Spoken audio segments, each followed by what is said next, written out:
නංගිට මතකනේ සාලිය පුතා එදා මට කතා කරපු විදිහ. මම මොකද්ද? වරදක්ද යට ඒ වෙලාවේ කිව්වේ? නෑ කිසිම වැරද්දක් නෑ. අපි දන්නවා මස්සිනා කවදාකවත් අපේ කාට වැරද්දක් කියන්නේ නැහැ කියලා.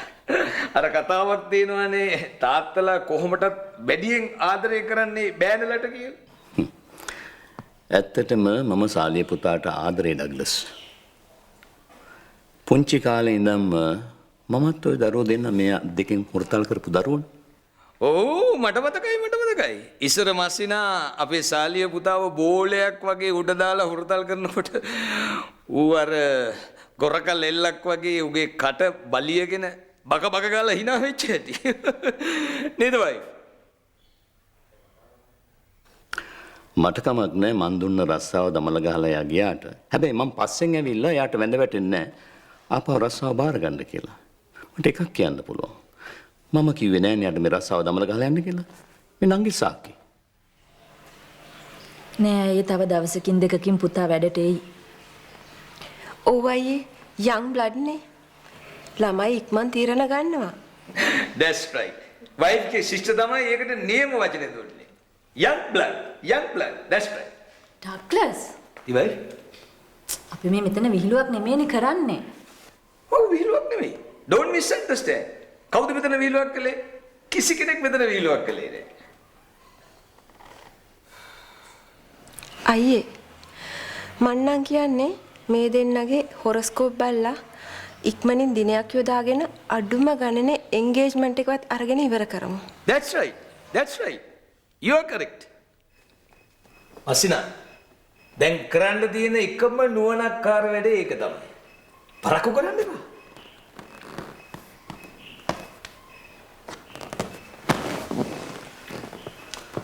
අපි යමු නංගි. හොඳයි. චාරු නංගි තාමත් මට ඒ වගේ තීරණයක් ගන්න තරම් සාලිය පුතාගෙන පැහැදීමක් නැහැ. මට කනගාටුයි මෙහෙම දෙයක් කියන්න සිද්ධ වීම ගැන. අපි බලමු. සාලිය පුතාට තාමත් කාලයක් තියෙනවා මගේ හිතේ පැහැදීමක් ඇති කරගන්න. අපි යමු.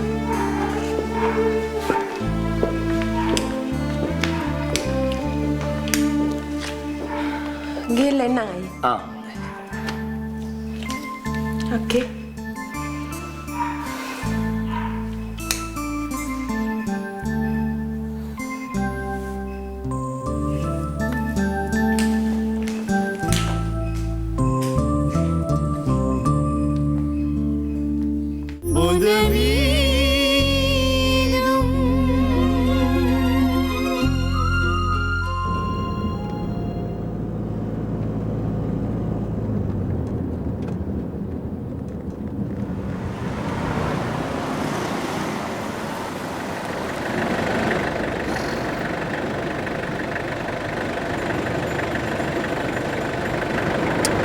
බැලලා බලයන්කෝ පිටිපස්ස සීට් එකට.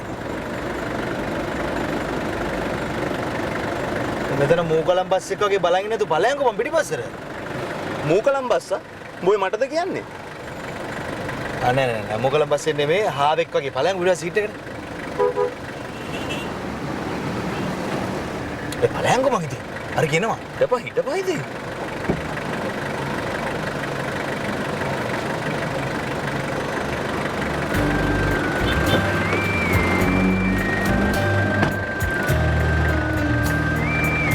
දර්ශනී මතකද මගේ යාළුවා දනුක? ඔව් මතකයි. එදා ෂොප් එකේ හිටියේ. දනුකයා මතකනේ දර්ශනී අර දර්ශනී මතකද? සේනික යන්න අපි දැන් පරක් වෙනවා. ආයේ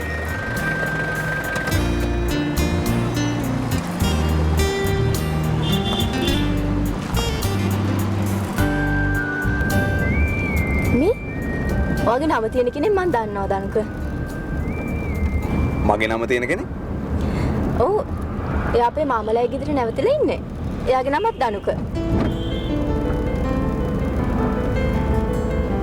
මං හිතන්නේ අපේ මාමගේ දුවත් එක්ක යාළු වෙලාද කොහෙද? ඈත ගමක කොල්ලෙක්. ඔයාව දන්නවද? කාවද? දනුකවද?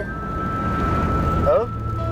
මං යාව දන්නේ නමිනුයි විස්තරුණුයි විතරයි. හැබැයි තාම දැකලා නැහැ. දැකලා නැත්තම් ඔයා කොහොමද එයා ගමක කොල්ලෙක් කියලා කියන්නේ? හැමෝම කියන නිසා මාත් කියන්නේ. හැමෝම කියනවා ඔයා කියන්න එපා. කවුද දන්නේ ඌ ගමක කොල්ලෙක් වුණාට handsome smart අහිංසක කොල්ලෙක්ද කියලා. නේද අනුග? ඔව්. එහෙම වෙන්නත් පුළුවන් නේ. හරි. දැන් ඔය කතාව නතර කරලා අපි වෙන දෙයක් ගැන කතා කරමුද සේනක? ඉතින් වෙන දෙයක් තමයි අපි කතා කරන්නේ. හරි. අපි මොනවද කතා කරන්නේ? අපි ඔයාලගේ අයියා ගැන කතා කරමුද? ඈ? මොකද? ඌ ගැන මොන කතාවද නේ?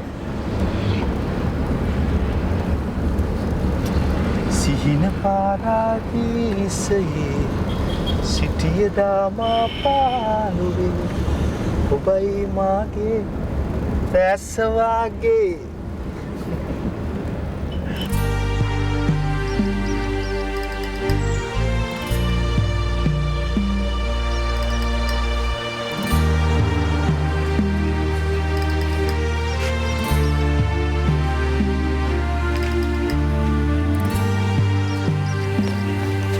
පාරරි දෙනවා දැස බලා ඉදලා තාම නෑ නේද? ඔය කාලෙට ඕම තමයි. මං හිතන්නේ ඕවර් ටයිම්. කවුද? කවුද ඉතින්? තරුක මහත්තයා. බලමු. කුමාර කොහමද දන්නේ දනුකද ඕවර් ටයිම් කියලා? අන්න අම්බෝ අයියෝ. දැන් ඉතින් ඇවිතලත් ඉවරයි. අතු ගාලත් ඉවරයි. හිරිවාතය වැස්සුවා. දවස් 3කට බහින්නේ. අනේ අම්මේ. කුමාර කිව්වා. අයියෝ. මහා කෝලමක් කුමාරත් වෙලාවකට.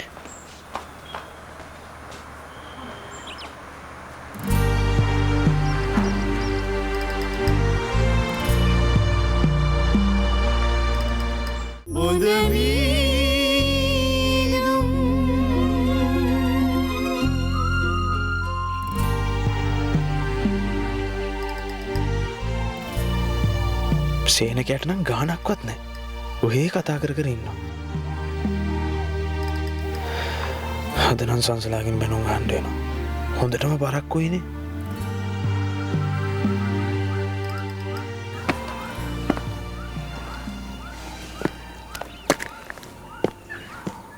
දර්ශනි. අර බලන්න වරුගේ මූණේ ඇති. ඇයි සේනක? ඕම ඉතියට දැන් ඔය මල අතේ තියන් ඉන්නේ. මල අතේ තියා? ඇයි? ඇයිද උටුගේ කෙල්ල බලන්න යන්න වෙන්නේ නැනේ දැම්ම? එහෙනම් ඉතින් අපි යන් සේනක. පවුනේ. පව්? ඒ අපි දෙන පව් නැද්ද? අපි දෙන හම්බුනේ තුඟ කාලෙකින්. උන හිටපු දෙන් ටිකක් කියලා. සේනක, ඔය යාළුවා තරහ වෙයි.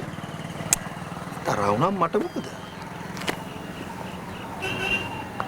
ඕන හරි නරකයි. නරකයි. නරකයි නේද කියලා හොඳ එකක් හොයාගන්න. ඔය කිව්වේ ඉතින්? මේ එපාන යනවා කිසි ප්‍රශ්නයක් නැහැ. බලෙන් එල්ලලා එන්න උමනාවක් නැහැ. මේක ඇවිල්ලා ප්‍රජාතන්ත්‍රවාදී රට. ඕනනම් එල්ලලා ඉන්න පුළුවන් ඕනනම් ගැලවිලා යන්න පුළුවන්. ඔයා නම් ඉතින් ගැලවෙන්න බලාගෙන එල්ලෙච්ච එක්කෙනෙන්නේ නේද? ඕ යස් වැඩි සද්ද දාගෙන આવොත් එහෙමත් වෙන්න පුළුවන්. වැඩි සද්ද කියලා කියන්නේ කසාද බඳුම් කියලා කිව්වොත් වගේද? ඔව්. මට කොහොමද දැම්ම ඔය සීමා බන්ධන වලට කොටු වෙන්න බෑ. තව ටික කාලයක් නිදහසේ සැරිසරන්න ඕනේ. කූඩු වලට කොටු වෙන්න බෑ.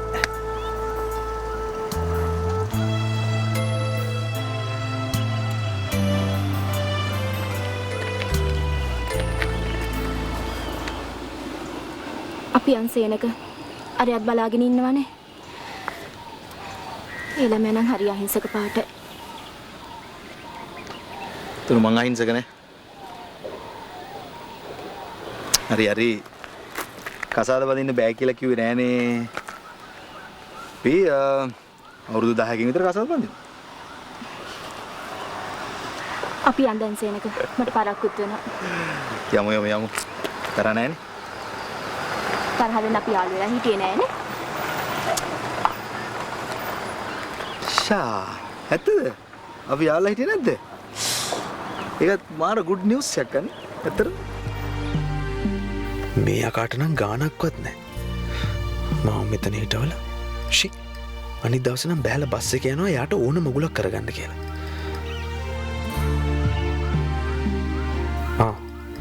ඇති යාන්තම් එනවා. ඒත් ඉතින් දර්ශනීයවත් බස් එකේ යද්දි රෑවේ. අද නම් ඉතින් සංසලාගේ මූණ පිපිරි තියෙනවා තමයි බලන්න වෙන්නේ.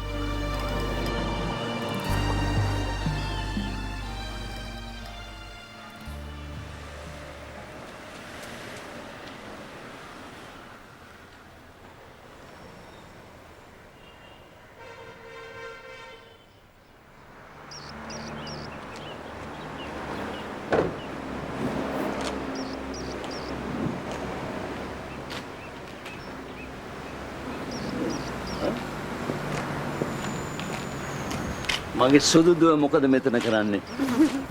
නිකන් හිටියේ තාත්තේ කම්මැලි. මේ ක්ලාස් එකේ වැඩ එහෙම කළේ නැද්ද මොකද? ඒව ඉවරයි. අපි යමු නංගි. හායි.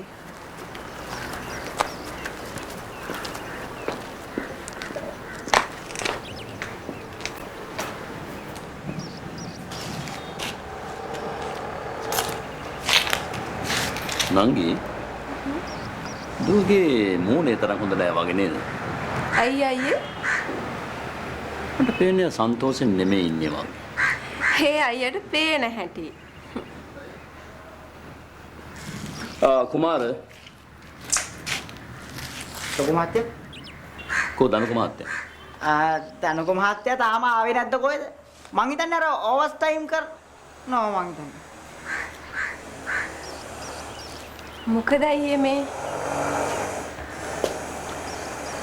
නංගි දැන් හැදෙන ළමයි ඉස්සර වගේ නෙමෙයි.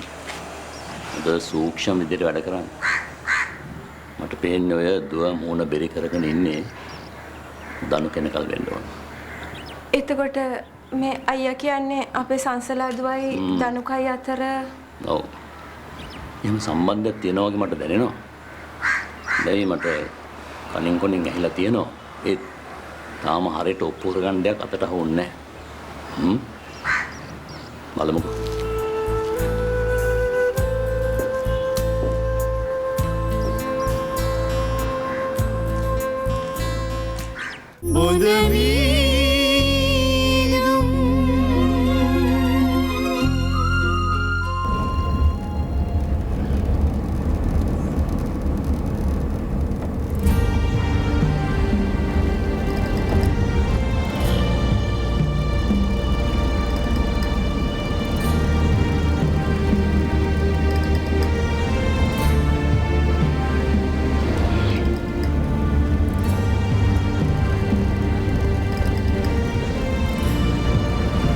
මම ටිකක් දර්ශනෙත් එක්ක පොඩි ජොලියක් දාපුවාම ඔබට හරියට හිතට අමාරුයි නේද? උනම් මාර පොරප්පා. ඔක්කොම කරන්න පුළුවන් ඔබට විතරයි. හරි මං ඉතින් උඹට දොසක් කිව්වේ නෑනේ. කියන්න ඕනේ නෑ. උඹේ මුණ දිහා බලපුවම කියන්න පුළුවන්. එඹට පේන හැටි. ඔබ හිතුවද මට වර්ණ අන්ධතාවය කියලා? ඒ ඵලයන් බයියන්. බාතනත් මූණ එල්ලන් හිටියේ. හරි මීට පස්සේ ඔබ මාව ඇරලවලා ඔය යන ඕන දිහාක ඵලයන්කෝ. එතකොට උඹට මගේ මේ මූණේ තියෙන විපර්යාස බලන්න ඕනේ නෑනේ. එහෙම තමයි උඹට කරන්න ඕනේ. ඔබ දැන් අරකට බයේ ඉන්නේ. නැද කියන්න පුළුවන්. කාටද? සංසලාට? ඔව් ඒකට තමයි. ඔබ දැන් ඔය බයේ ඉන්නේ පරක් කියලා ගියපුවා ඒකේ ඔබ මරාගෙන කණ්ඩා දෙනවා. ඇයි මිනා ඉන්නේ මං කියන්නේ බොරුද? හරි. උඹ ඔය හැමදේම දන්නවා වගේ ඔය කියවන්නේ මම උඹට හැමදේම කියන හින්දානේ. ඉතින් මම සිද්ධ වෙන කිසිම දෙයක් උඹට කියන්නේ. ලොකෝ උදව්වක්. මොකද මේ දවස්වල කල්පනා කරන්න මට ඕන තරම් ප්‍රශ්න තියෙනවා. ඔයාගේ නඩුත් ඔළුවේ දාගෙන ඔළුව කුරුවල් කරගන්න ඕනේ. කුරුවල්?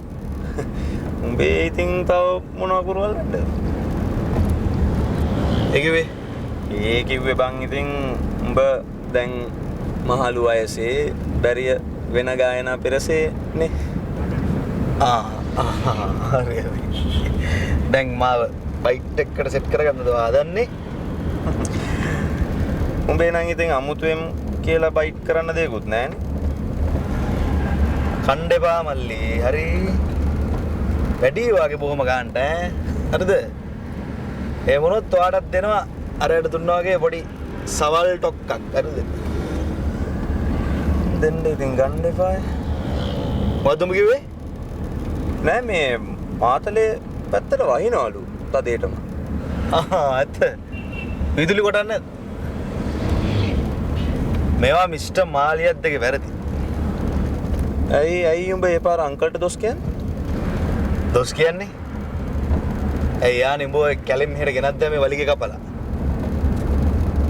උඹ හිටියා නම් තාම ටාසන් වගේ වැලකෙල්ලිලා ගගයිති. උඹ වෙලාවක අපේ ගමට ඇවිල්ලා බලපන්කෝ. අපිට ලස්සනට ඉන්න කරන්න ගෙවල් දොරවල් නැද්ද කියලා. තියෙනවා. පරණ ඇන්ටික්ස් තියෙනවා. පරණ ඇන්ටික්ස්. උඹලා ගෙවල් ඉතින් මේ රජමාලිගාවල්නේ. අපේ ගෙවල් තමයි පරණ ඒවා. අනේ මේ ඔය කතාවල් නවත්තගෙන ඵලයන්.